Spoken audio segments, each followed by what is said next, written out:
Hi there, I'm Brian Whitmore, host of the Power Vertical podcast, and this is the Daily Vertical.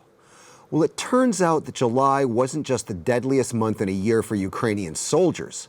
According to statistics released this week by the United Nations, it was also the deadliest month in a year for Ukrainian civilians as well.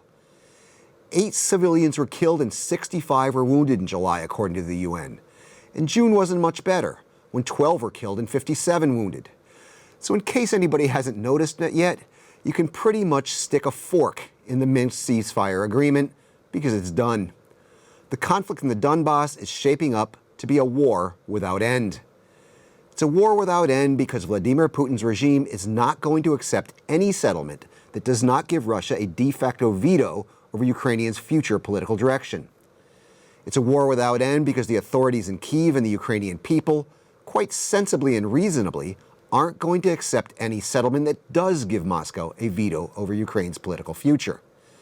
It's a war without end because there's just no way to reconcile these two positions. And most importantly, it's a war without end because it's in the Kremlin's interest for it to be a war without end.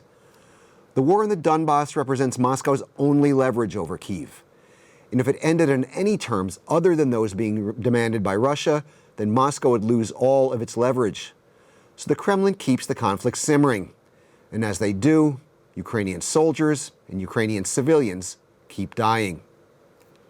Keep telling me what you think in the comments section, on the Power Vertical's Twitter feed, and on our Facebook page. I'm Brian Whitmore, and that was the Daily Vertical.